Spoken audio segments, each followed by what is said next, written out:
Bueno, vamos a empezar así. Si hay alguna duda, me van interrumpiendo. Vamos a ver hoy los cuidados que debe tener un recién nacido cuya madre tuvo hipertiroidismo neonatal, y vamos a hablar sobre el diagnóstico y el tratamiento como tal del hipertiroidismo neonatal. Bueno, entonces, pues este es como el clásico caso que tenemos muchas veces aquí en el hospital, cuando nos hablan porque hay un bebé que tiene pocas horas de vida y se sabe que su mamá tuvo enfermedad de Graves. Y pues siempre hay que preguntar si tuvo cualquier tipo de hipertiroidismo o si fue específicamente enfermedad de Graves, pero cuando hay BOS, cuando hay orbitopatía, oftalmopatía, asociados a hipertiroidismo, pues prácticamente siempre estamos seguros que es enfermedad de Graves. Y siempre que esta haya sido diagnosticada en el embarazo o recientemente y que estuvo activo en el embarazo, pues las probabilidades de Graves neonatal van a incrementar.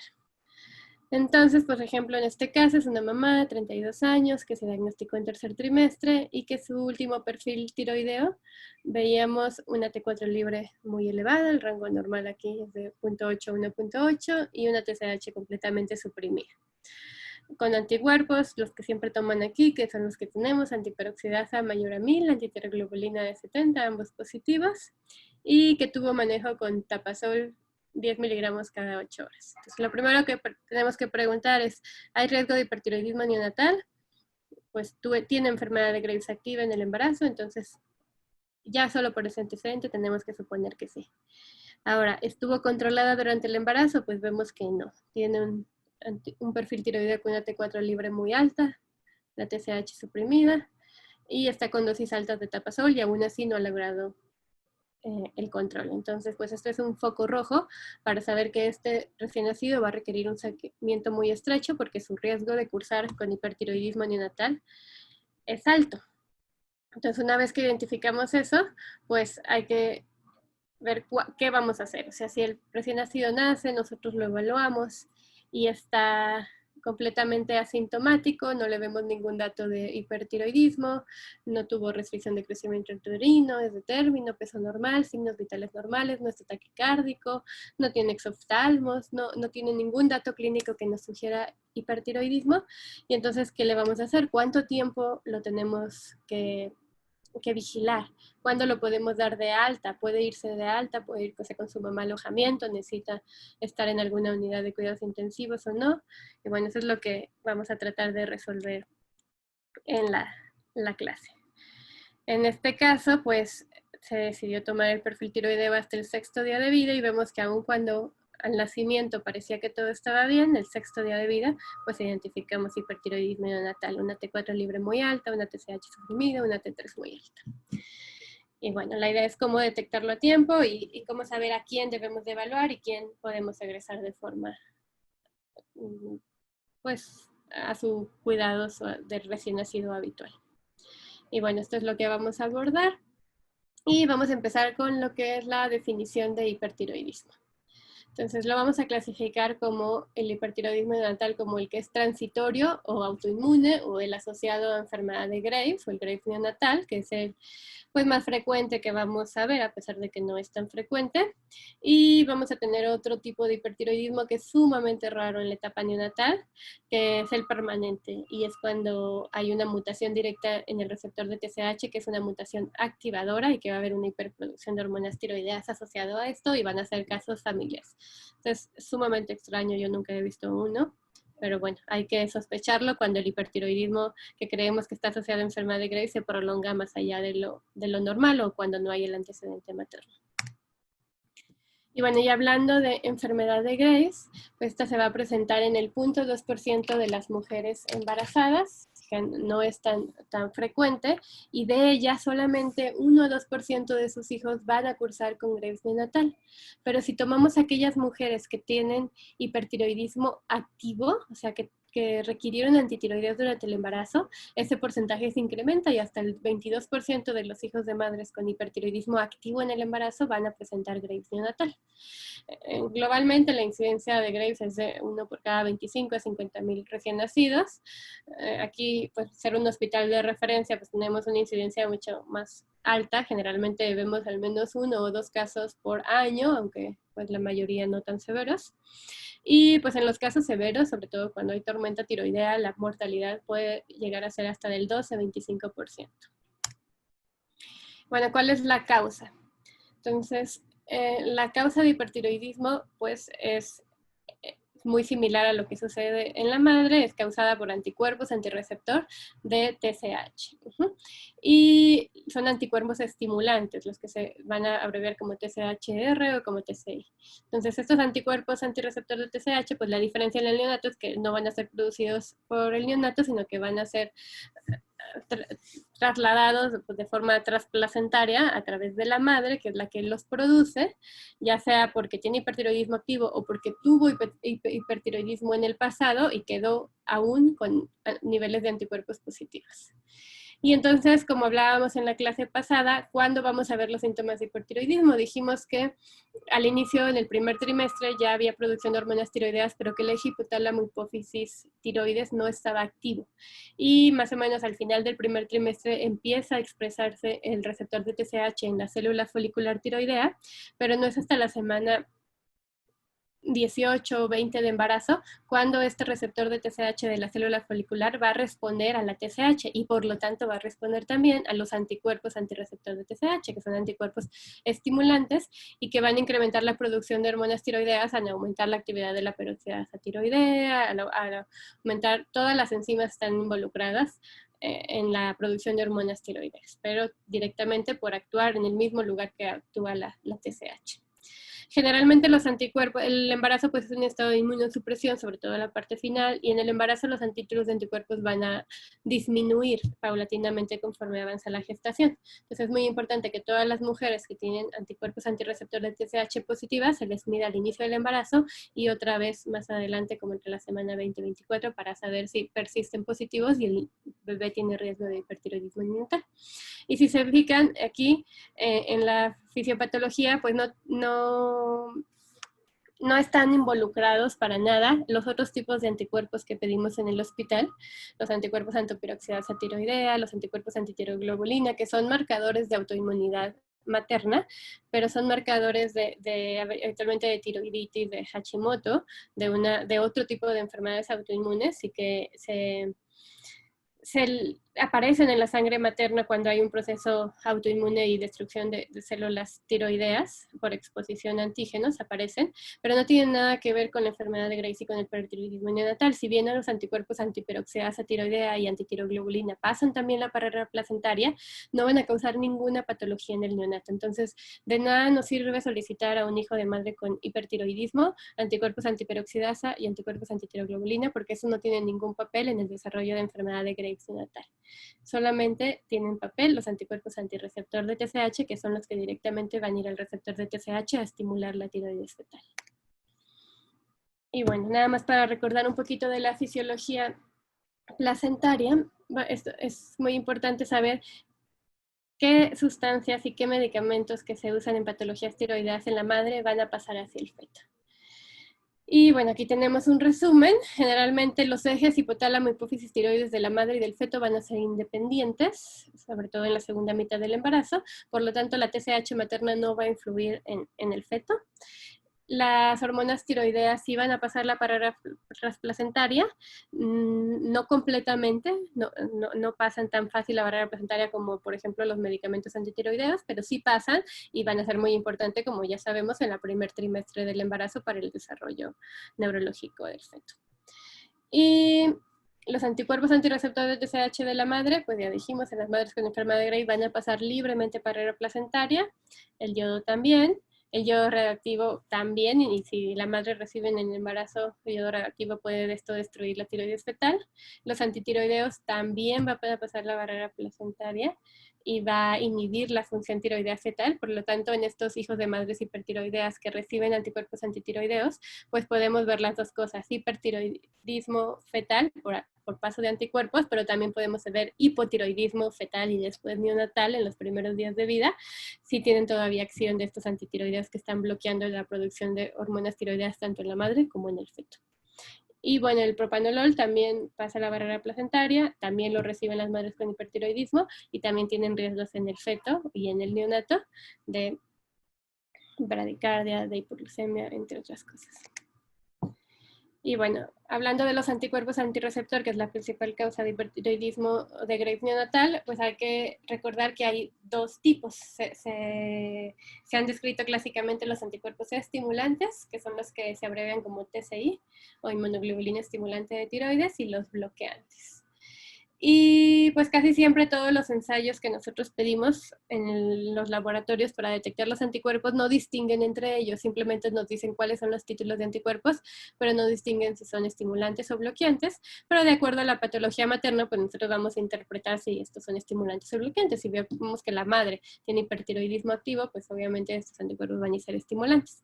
Y sí hay algunos ensayos que pueden distinguir entre estimulantes o bloqueantes, pero son ensayos que son difíciles de realizar, se llaman bioensayos, no los realizan en cualquier lugar, son en células de cultivo y lo que miden es la producción de AMP cíclico en una célula de cultivo en respuesta a la presencia de los anticuerpos en sangre materna. Y pues bueno, son complicados de hacer, son caros y habitualmente nos los van a reportar como un porcentaje de actividad, siendo que normalmente la TSH estimula el receptor y produce cierta cantidad de AMP cíclico, entonces cuando el estímulo del anticuerpo es igual de la TSH nos van a reportar que son neutrales, pero cuando la actividad del anticuerpo es mayor que lo que hace normalmente la TSH, pues nos van a reportar que la actividad del anticuerpo es de 200, 300, 400%, y entre más alto sea ese número, pues mayor riesgo de hipertiroidismo neonatal. Para los que nos reportan a nosotros habitualmente son los que no distinguen si son estimulantes o bloqueantes, sino los que solo detectan la presencia y no los reportan en unidades por litro. Y esos son los más frecuentes que vemos aquí que se hacen las mamás en nutrición o en los laboratorios más comunes. Y habitualmente los rangos normales de estos anticuerpos son de 0 a 1.5 unidades por litro. Y sabemos que el riesgo de hipertiroidismo neonatal se correlaciona directamente con los niveles de anticuerpos. Cuando estos están más de 3 veces el valor máximo normal, es cuando va a haber riesgo de hipertiroidismo neonatal. Que clásicamente esto sería si el límite es 1.5, 4.5 o muchos lo ponen como 5. A partir de 5 unidades por litro hacia arriba va a existir riesgo de hipertiroidismo neonatal. Y cuando estos están por arriba de 40 unidades por litro, el 80% de estos bebés desarrollan hipertiroidismo neonatal. O sea, entre mayores sean los títulos de anticuerpo, mayor riesgo. Y hay que recordar que el solo tener antecedente de materno de hipertiroidismo o de enfermedad de Graves, aun cuando no está activo, incrementa el riesgo de hipertiroidismo neonatal. Por ejemplo, se ha visto que los anticuerpos persisten elevados hasta 5 años posterior a una tiroidectomía en el 10% de las pacientes y hasta en el 40% 5 años después de haber recibido yodo radioactivo. Entonces, no importa si la mamá recibió yodo hace 6 años o hace 7 años y por lo tanto ya tiene hipotiroidismo, ya recibe Eutirox y ya no tiene hipertiroidismo activo, igual puede tener los títulos de anticuerpos elevados por el antecedente porque el yodo va a destruir exclusivamente la tiroides materna, pero no va a bajar los títulos de anticuerpos. Entonces, pues ese niño debe considerarse en riesgo y deben de medirse a su mamá y si no se pudo al bebé los anticuerpos para saber su riesgo de hipertiroidismo neonatal, porque no lo podemos excluir porque ya van muchos años del diagnóstico materno. De hecho, acabamos de tener desgraciadamente una mujer embarazada que llevó aquí 5 años posterior a su tiroidectomía, que ya tenía hipotiroidismo y llegó después de las 30 semanas de gestación ya con datos de hipertiroidismo fetal y que desgraciadamente falleció in útero. Y ya iban más de 5 años de haber tenido tiroidectomía y el bebé estaba presentando el feto hipertiroidismo fetal, o sea, aún tenía los anticuerpos antirreceptor de TSH muy elevados. Y bueno. Eso es en caso del hipertiroidismo autoinmune. Ya dijimos que también había otra clase de hipertiroidismo autoinmune que no es autoinmune, que no es transitorio, que son los casos de hipertiroidismo fetal permanente y que son cuando hay mutaciones activadoras en el receptor de TSH y pues alguna región de este receptor está mutado y son mutaciones activadoras que hacen que aun cuando no hay anticuerpos esté habiendo una hiperproducción de hormonas. Generalmente la mayoría son familiares o puede ser el primer caso de la familia y que sean casos esporádicos o congénitos de nuevo, pero son sumamente raros y solo hay que sospechar cuando hay hipertiroidismo sin ningún antecedente materno o cuando se prolonga más allá de la etapa neonatal. Generalmente estos son hipertiroidismos que se describen como muchos más severos que el Graves neonatal, pero los síntomas van a ser muy, muy similares. Solo la historia es la que te va a decir que podría tratarse de un caso familiar. Y bueno, ya hablando globalmente pues, de Graves neonatal o de hipertiroidismo neonatal, vamos a ver cuáles son las manifestaciones clínicas. Y bueno, dijimos que el receptor de TSH es activo a partir de la semana 18-20 de embarazo y por lo tanto los síntomas primero en el feto se van a presentar en la segunda mitad del embarazo. Y generalmente el primer signo que aparece es el de bocio fetal, que es lo que vemos en la imagen superior derecha. Empieza a haber crecimiento y bueno, pues se necesita cierta experiencia del médico materno fetal para detectar que empieza a haber bocio fetal como el primer signo de hipertiroidismo. Y el bocio fetal puede ser un signo tanto de hipo como de hipertiroidismo. Si es una mamá con hipertiroidismo que tiene anticuerpos antirreceptor y lo está pasando a la madre y el feto tiene hipertiroidismo, pues va a estimular el crecimiento de la tiroides fetal y se va a ver el bocio. Pero también si la madre está con hipertiroidismo activo, está recibiendo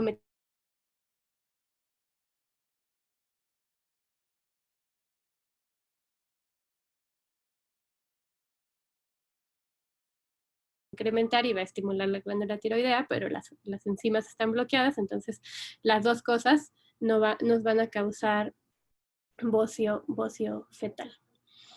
Y pues hay que distinguir, entonces cuando ya además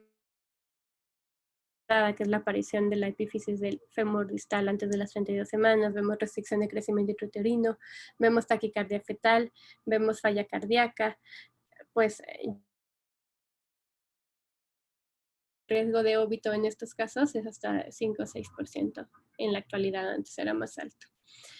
Aquí vemos que puede haber incluso pues, taquicardia, puede haber incluso arritmias, taquicardia fetal sostenida, datos de regurgitación valvular. Aquí en las fotos de abajo lo que vemos es que el centro de osificación del fémur distal, o sea, el de la rodilla, el fémur distal, ya va a estar osificado antes de la semana 32, cuando habitualmente no debería estar osificado antes de 32. Entonces, estos ya desde la etapa fetal nos empiezan a sugerir hipertiroidismo.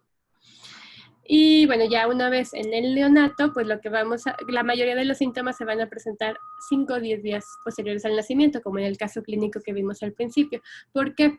Porque generalmente, como ya vimos, al nacimiento, normalmente todos los bebés van a tener un pico de TSH y T4 libre y después de las 48 horas va a empezar a regularse el eje y va a empezar a disminuir la TSH y T4 libre. Y porque muchos de estos bebés, sus mamás recibieron antitiroideos y los bebés van a tardar en aclararlos o en eliminar los antitiroideos maternos, entonces puede ser que no manifiesten los síntomas de hipotiroidismo al inicio porque todavía tienen un bloqueo de su función tiroidea causada por los antitiroideos maternos, pero una vez que los eliminan, los antitiroideos y persisten los anticuerpos elevados anti-TSH, entonces ya van a empezar a manifestar los síntomas. Entonces la mayoría no manifiestan síntomas luego en nacimiento, sino hasta 5 a 10 días después. ¿Y cuáles van a ser? Pues los mismos casi que vemos en el adulto: hiperactividad, irritabilidad, hiperreflexia, pues puede haber alteraciones del sueño, puede haber vómito, diarrea, fiebre, diaforesis, eritema, pobre ganancia ponderal. Y pues bueno, en casos más severos pueden incluso llegar a una tormenta tiroidea. Vamos a ver, por ejemplo, este es un caso muy severo, también se va a observar incluso exoftalmos como en la madre, retracción palpebral, edema periorbitario, puede haber arritmias, taquicardias muy importantes, puede haber incluso hipertensión arterial y son muy severos, puede haber falla cardíaca, hipertensión pulmonar y poner en riesgo la vida del neonato. Otra cosa que podemos observar por la maduración ósea acelerada, pues craneosinostosis, fontaneras muy pequeñas, puede haber también ictericia, colistasis, hepatosplenomegalia, trombocitopenia, entre otros. Y bueno, Aquí vemos también un caso muy severo con una restricción del crecimiento intrauterino muy importante, y vemos la glándula tiroidea como es enorme y tiene el flujo muy incrementado. Es un bocio neonatal, que es el de los signos más frecuentes. O sea, los signos más frecuentes son taquicardia, bozo, hiperexcitabilidad o irritabilidad, pues. Y bueno, entonces, ¿cómo vamos a hacer el diagnóstico? Ya habíamos hablado que el principal factor de riesgo para presentar hipertiroidismo neonatal son la presencia de anticuerpos. Entonces, siempre hay que buscar en la historia materna si la mamá con antecedente de enfermedad de Graves se realiza los anticuerpos antirreceptor de TSH. Idealmente se deben realizar entre la semana 20 y 24, que es el momento en que mejor te predicen el riesgo de hipertiroidismo neonatal. Entonces, lo primero es revisar la historia.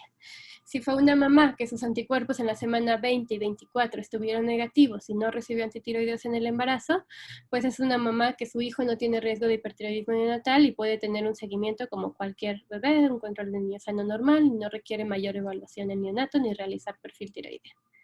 ¿Quiénes son los que tienen riesgo? Pues aquellos que sus mamás tuvieron anticuerpos antirreceptor positivos en el embarazo, o que no sabemos porque nadie le realizó anticuerpos en el embarazo, o que tuvo hipertiroidismo activo y estuvo recibiendo antitiroides en el embarazo. Esos son los que tienen riesgo.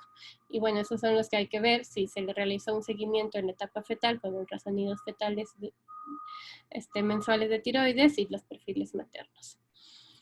Y pues bueno, la T4 libre fetal va a correlacionar con la materna, sobre todo en los primeros días de vida. Y es muy importante checar que la mamá haya recibido un tratamiento correcto, que la mamá haya estado controlada, y para decir que la mamá estaba controlada, tiene que haberse mantenido con una T4 libre en el límite superior normal, o sea, más o menos como entre 1.2 y 2. Si la mamá le bloquearon mucho su T4 libre y la T4 libre de la mamá materna estaba en el límite inferior normal, como por ejemplo 0.8, 0.9 nanogramos por decilitro, es un bebé que probablemente recibió dosis excesivas de antitiroideos y puede nacer con un hipotiroidismo y atrógeno secundario a antitiroides. En cambio, si la mamá estuvo descontrolada y tuvo la T4 libre muy alta, pues es un bebé con alto riesgo de hipertiroidismo neonatal. Y bueno, este es un estudio solo para ejemplificar cómo el riesgo de hipertiroidismo, la presencia de Graves neonatal, depende completamente de los niveles de anticuerpos maternos. Y entonces este es un estudio con 68 mujeres embarazadas, en donde se ve que aquellas que tuvieron anticuerpos maternos en el embarazo negativas y que no recibieron antitiroideos, o aun cuando los hayan recibido, si sus anticuerpos eran negativos en el embarazo, todos los bebés tuvieron anticuerpos negativos de estas mamás en cordón, y ninguno de ellos desarrolló hipotiroidismo. Entonces, siempre que la mamá se realizó en el embarazo anticuerpos y estos están negativos, ya no tenemos que preocuparnos más por el bebé. Y ahora, ¿qué pasa con las embarazadas que sí tienen anticuerpos positivos? En este caso eran 33 mamás. Bueno, a ellas se recomienda medir en los lugares donde se pueden hacer, porque desgraciadamente no se tienen en todos lados anticuerpos de receptor en el cordón a los neonatos. Y es importante hacerlo sobre todo si puedes tener el resultado rápido, porque esto va a guiar la conducta. Aquí en el hospital los tuvimos por un breve periodo, ahorita ya no los tenemos, así que pues tenemos que guiarnos nada más con los maternos y con los perfiles tiroideos, porque no podemos tener el resultado rápido de los neonatos. Pero si los tuviéramos en hospitales privados donde ustedes pueden solicitarlos y los tienen de un día para otros, pues aquellos que tengan anticuerpos en el cordón negativos no tienen riesgo de hipotiroidismo, de hipertiroidismo. O sea, si los anticuerpos en cordón están negativos, ya ese bebé se le puede dar un seguimiento normal y no requiere mayor cuidado y no requiere perfiles tiroides. Pero si en el cordón están positivos, esos son los niños que realmente tienen hipertiroidismo. No todos van a cursar con hipertiroidismo, pero como el 30% de ellos van a cursar con hipertiroidismo. Que eso es lo que pues mostró en este estudio. Ya dijimos que entre más altos los títulos, mayor riesgo de hipertiroidismo. Y bueno, este es otro caso clínico para ilustrarles lo que les hablaba sobre el efecto de los antitiroideos maternos. Este es una mamá que tuvo Graves en el 2018, recibió tapazol durante todo el embarazo. Su perfil tiroideo al final del embarazo era normal, pero la T4 libre la observamos en límite inferior normal, o sea, cerca del rango normal inferior. y con anticuerpos antirreceptor positivos. A títulos no muy altos, 3.4, dijimos que el riesgo de hipertiroidismo neonatal incrementa más cuando son mayores a 5 unidades por litro. Y vemos el perfil tiroideo del neonato que se le toma como seguimiento porque la mamá tenía anticuerpos positivos aun cuando fueron a títulos bajos. Observamos una TSH muy muy alta, 28.4, una T4 libre normal, y esto se tomó a los 3 días de vida. Y aquí, ¿qué es lo primero que vamos a sospechar? Que probablemente este incremento de la TSH pues es por efecto de los antitiroideos maternos, porque recibió dosis altas, probablemente excesivas al final del embarazo, y eso bloqueó la tiroides fetal y apenas tiene 3 días. Y habitualmente los bebés tardan en aclarar los antitiroides maternos como 5 o 6 días. Entonces, este niño no necesita empezar tratamiento por hipotiroidismo, necesita repetirse el perfil tiroideo una vez que hayan aclarado los antitiroides maternos. Entonces, este se lo repiten una semana después y vemos que ya la TSH disminuyó desde 28 hasta 4.3.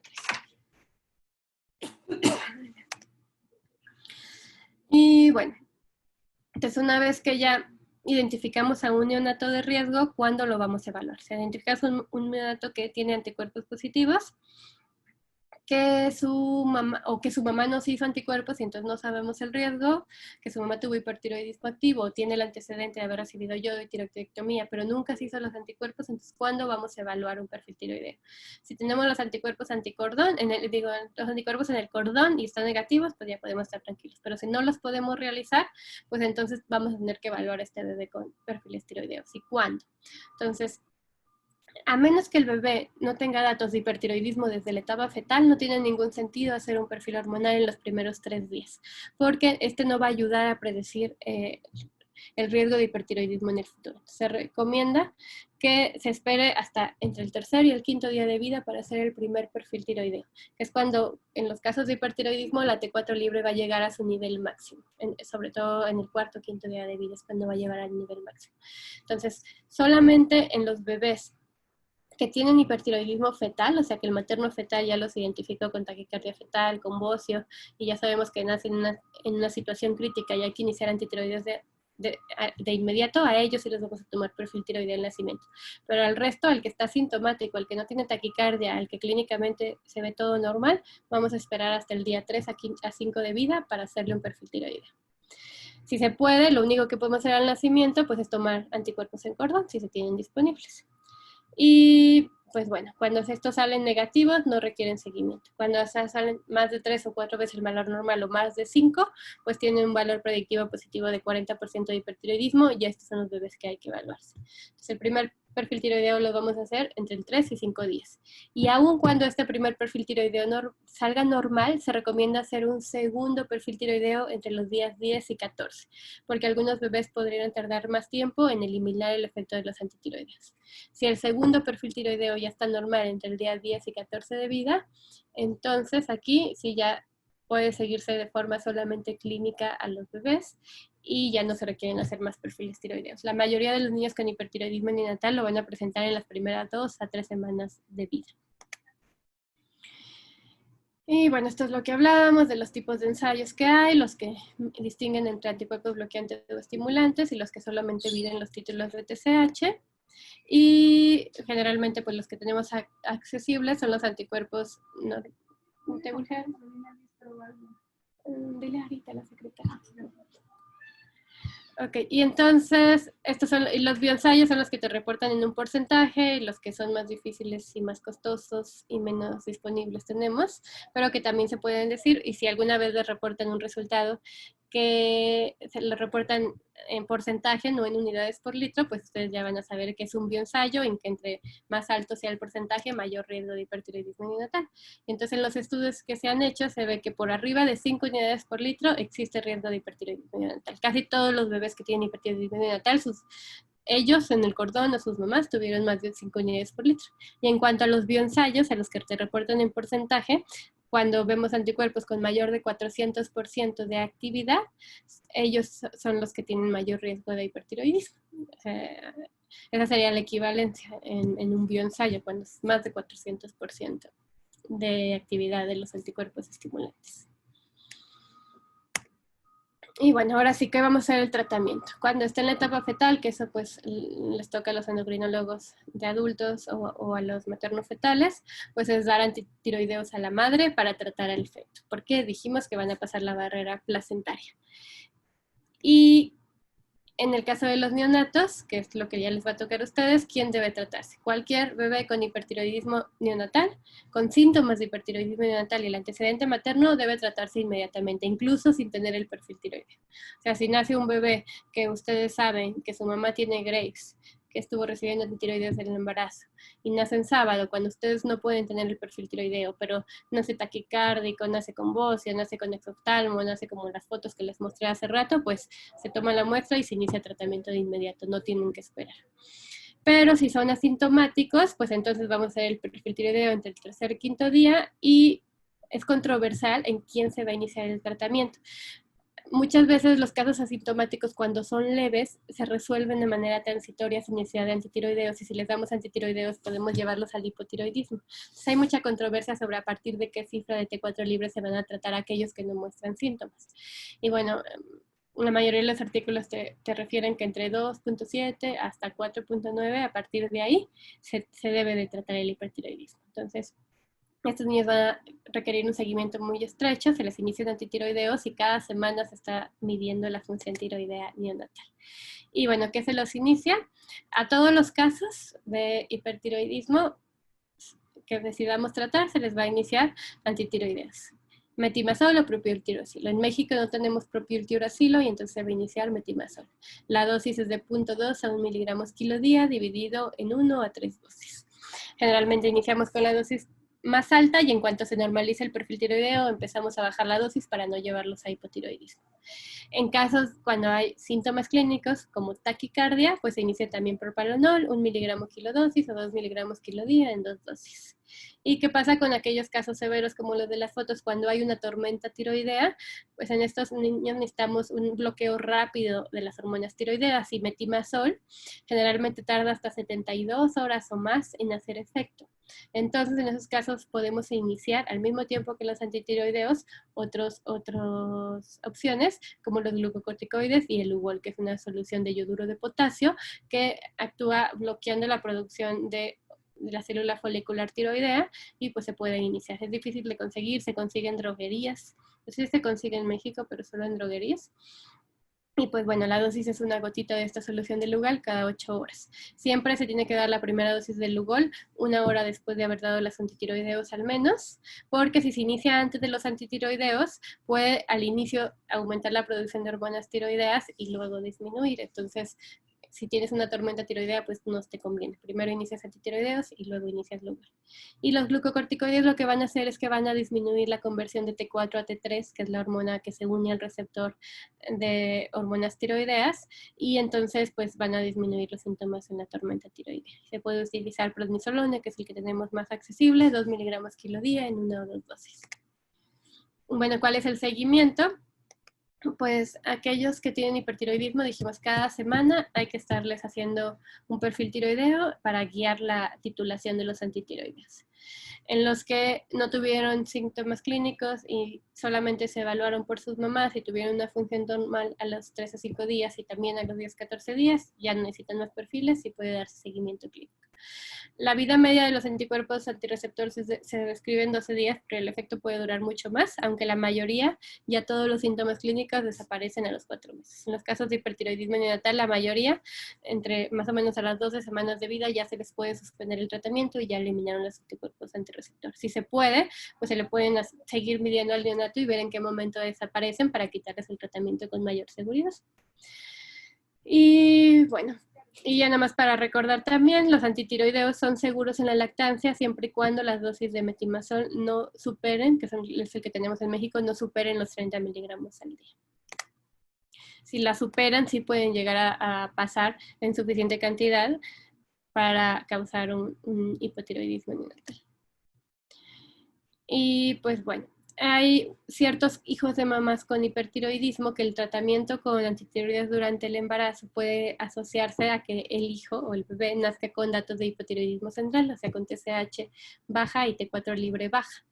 Y generalmente estos casos son transitorios, se resuelven en 3 a 19 meses, pero hay que saber que también los hijos de mamás con Graves pueden tener esta situación. Su pronóstico en general de los casos de Graves neonatal tiene una mortalidad alta del 12% y pues esta va a ser aún más elevada en aquellos que nacen sobre todo con tormenta tiroidea. Pero en aquellos que no son tan severos y que recibieron su tratamiento de forma oportuna, pues generalmente no va a tener diferencias en el crecimiento, en el desarrollo psicomotor, contra los niños que no tuvieron este antecedente. Y pues bueno, ya es todo de hipertiroidismo neonatal. No sé si hay alguna duda.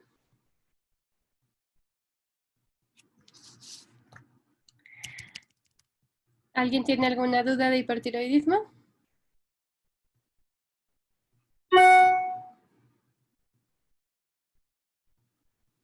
Hola doctora, buenas tardes ya. Sí, yo sí tengo una duda. Disculpe, para el seguimiento para disminuir ya la dosis de los antitiroideos, ¿cada cuándo tenemos que hacer el perfil tiroideo? ¿Igual cada semana o es menor tiempo? Cada semana. Habitualmente los antitiroideos, te digo, su efecto completo tardas en verlo en 72, 96 horas. Entonces, tan frecuente tampoco te sirve hacer el perfil tiroideo. Pero sí debe de ser cada semana, tampoco alargarlos tanto, porque estos niños son bien lábiles, o sea, si te pasas más y te esperas 2 semanas para hacerles el siguiente perfil tiroideo, es muy fácil que los lleves a hipotiroidismo, o sea, mantener el balance de eutiroidismo es complicado. Entonces, sí, mínimo cada semana debes ajustar la dosis. Habitualmente, te digo, inicias con la dosis más alta y generalmente a la semana ya se normalizaron los niveles de hormonas tiroideas. Es como rápido ves el efecto a la semana. Y cuando se normalizan, aunque ya estén normales, se recomienda bajar la dosis, que siempre la bajamos el 50%, porque si no, si te esperas otra semana con la misma dosis, lo vas a llevar a hipotiroidismo y ya vas a ver elevación de TSH. Entonces, actualmente al inicio cada semana, ya al final, o sea, después del primer mes, puede hacerse cada 2 semanas, un poquito menos frecuente, pero sobre todo el primer mes debe ser cada semana. Gracias. ¿Alguien más?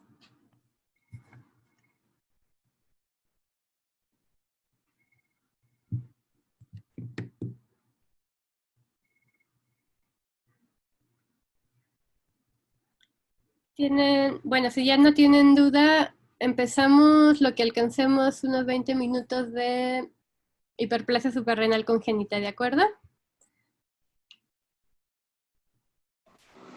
Ok. Les voy a compartir.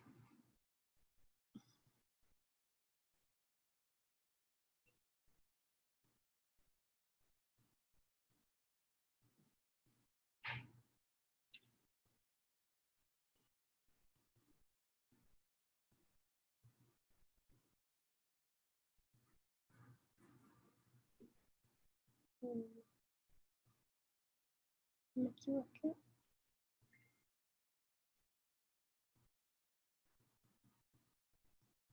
Bueno, vamos a hablar un poquito de hiperplasia suprarrenal congénita y pues bueno.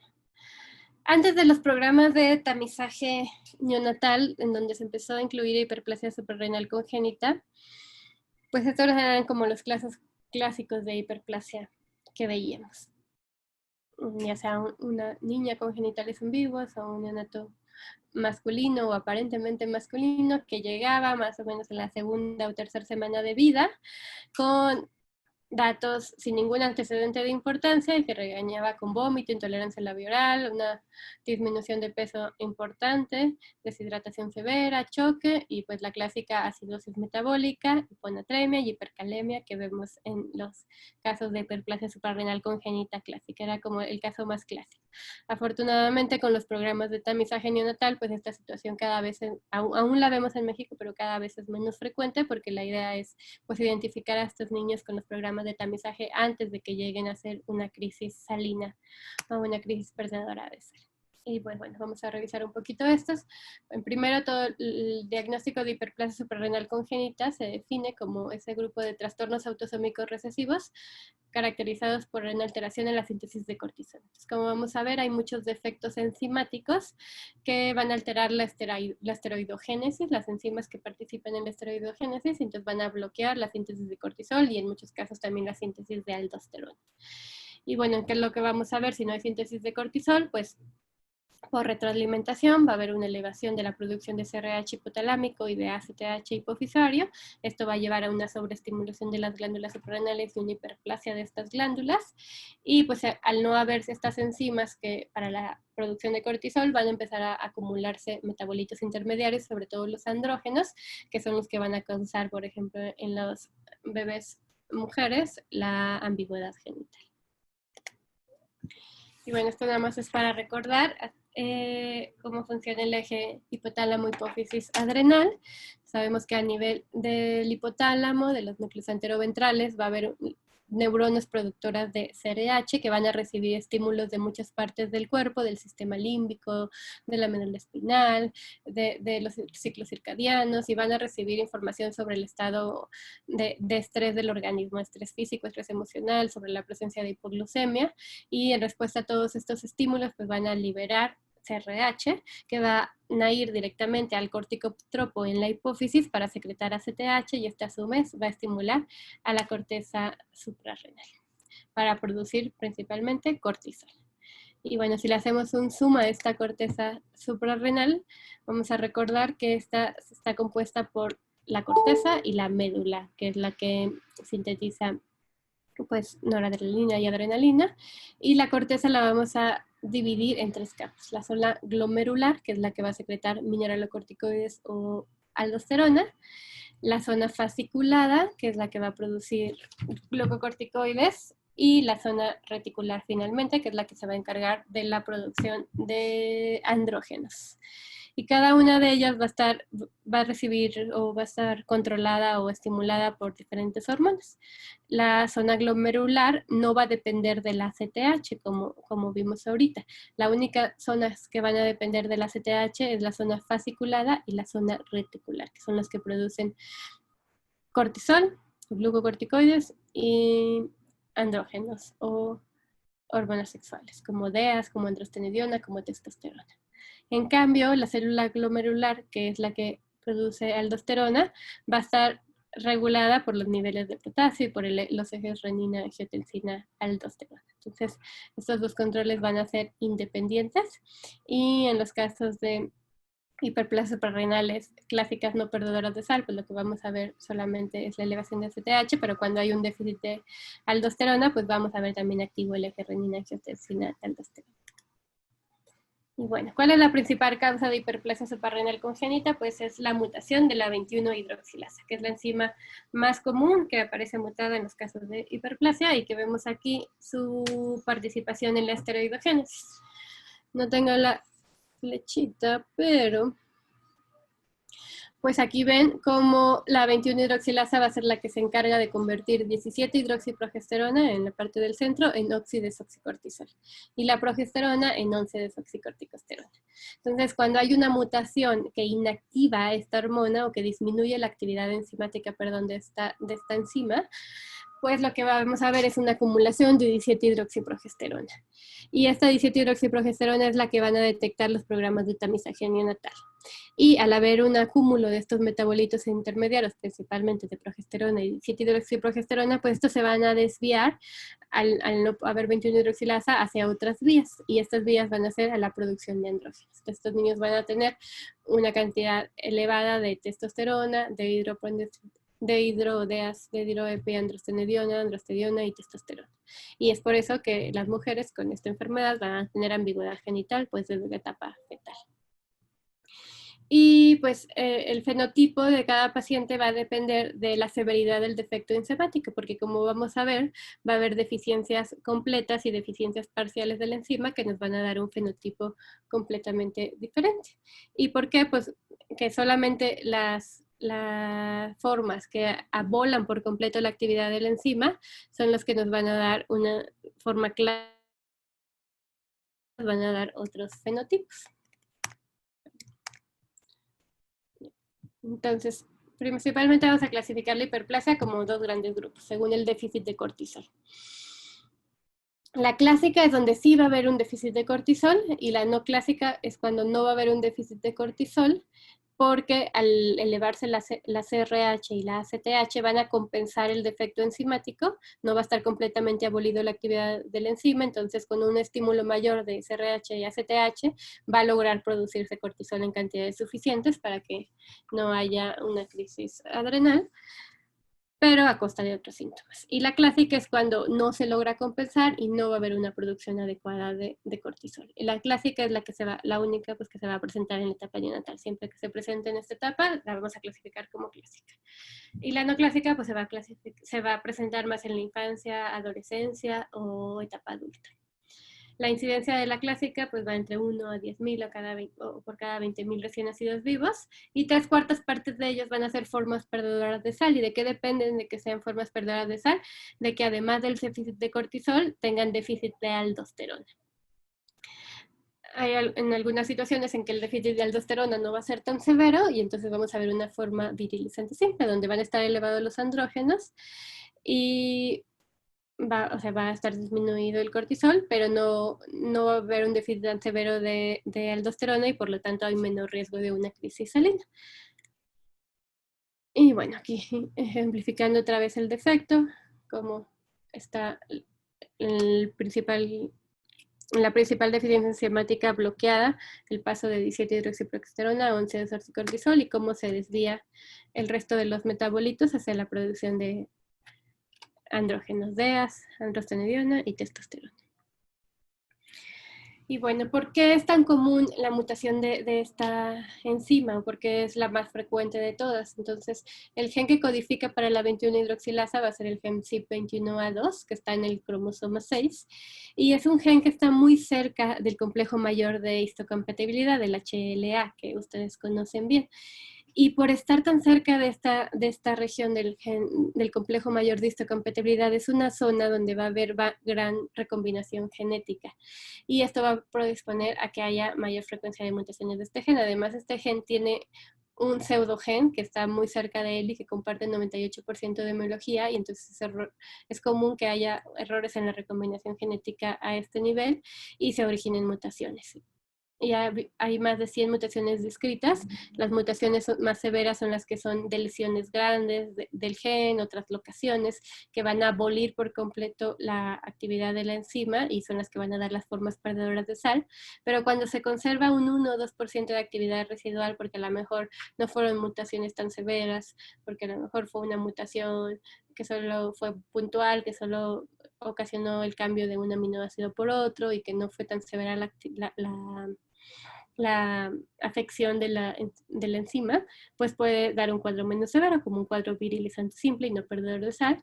O si se conserva el 20% o más de la actividad de la enzima, estos no van a tener déficit de cortisol, y los vamos a ver como formas no clásicas presentadas en la infancia tardía o en la etapa adulta. De eso va a depender la severidad. Entonces, ya yéndonos directamente a la forma clásica, que es la que ustedes van a ver en la etapa neonatal, pues esta generalmente va a ocasionar, sin diagnóstico y sin tratamiento, que se presente una crisis salina en las primeras 2 semanas de vida. Y pues esta la vamos a ver con los síntomas clásicos que ya conocen ustedes, que son hiponatremia, hipercalemia, acidosis metabólica, disminución de peso, hipotensión, hipovolemia, choque. Y bueno, es la hiperplasia suprarrenal congénita, como ustedes ya saben, la causa número 1 de genitales ambiguos en bebés o fetos con cariotipo 46XX. Entonces, siempre que veamos genitales ambiguos, es la primera enfermedad que debemos de diagnosticar. Cuando vemos un genitales ambiguos, lo primero es saber, ¿se palpan gónadas, no se palpan gónadas? Eso lo vamos a ver en la otra clase con más detalle.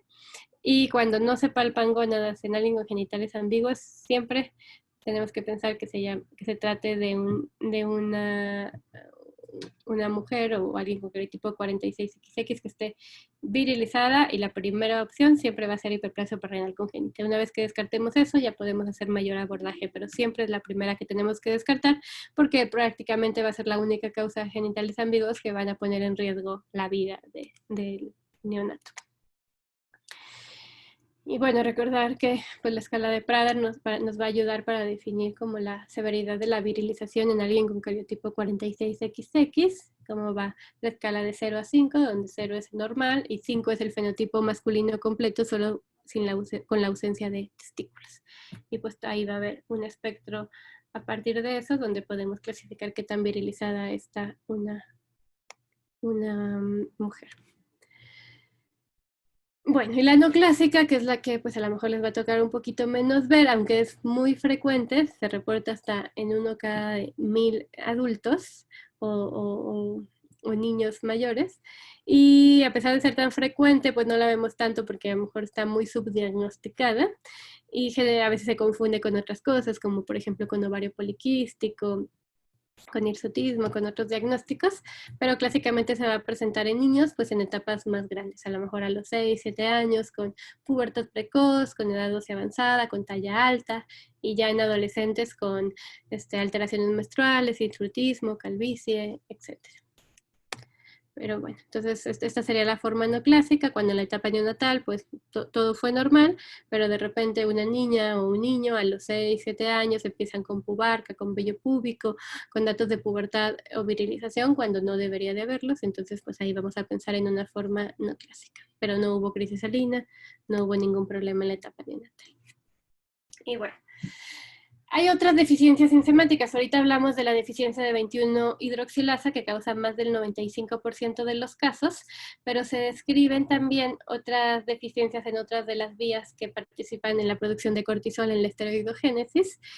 Y, por ejemplo, entonces hay casos en donde podemos ver ambigüedad genital por hiperplasia suprarrenal congénita y que no se trate solamente de fetos o de bebés con cariotipo femenino 46XX.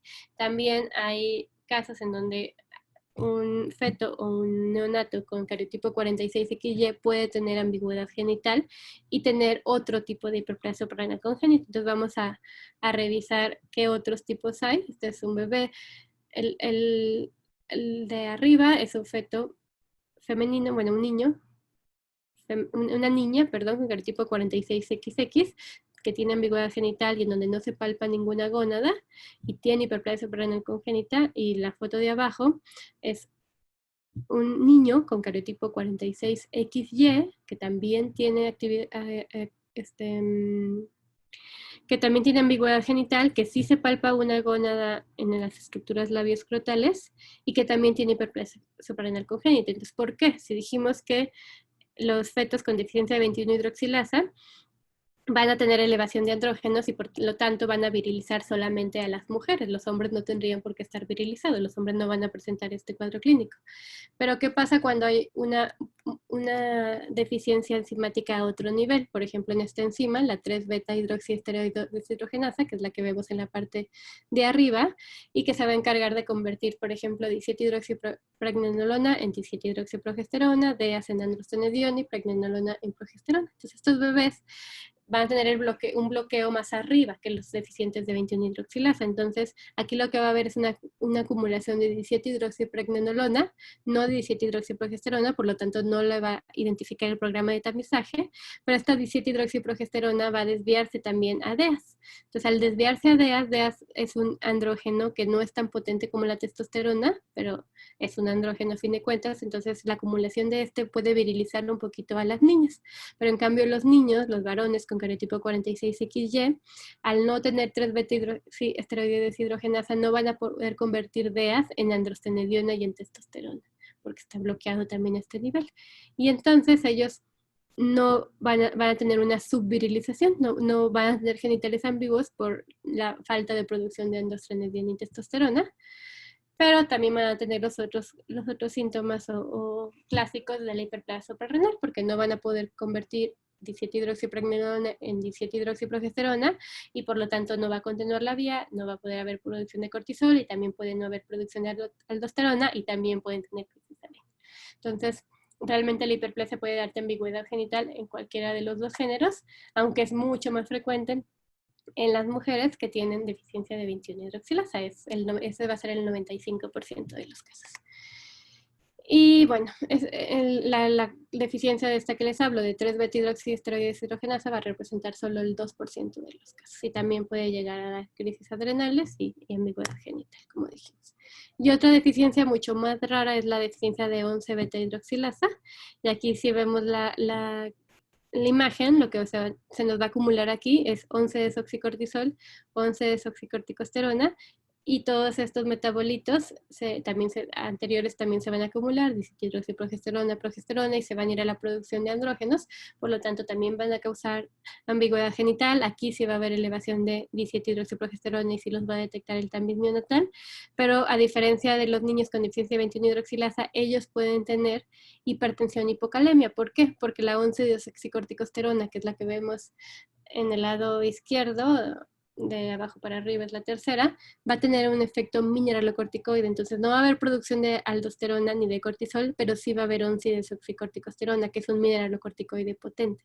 Entonces estos niños no van a tener crisis salina, van a tener ambigüedad genital, hipertensión e hipocalemia. Estas niñas, pues ambigüedad genital, hipertensión e hipocalemia.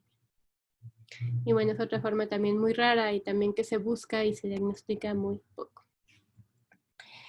Y bueno, lo que sigue ya es la parte del diagnóstico. Voy a hablar un poquito del tamiz y de cómo se confirma el diagnóstico. Y si quieren, esto lo dejamos para el próximo miércoles. ¿De acuerdo? ¿Hasta aquí tienen alguna duda?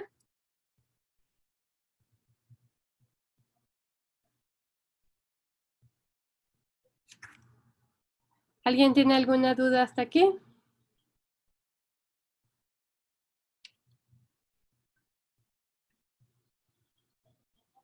Hola, ¿sí me escuchan? Ok.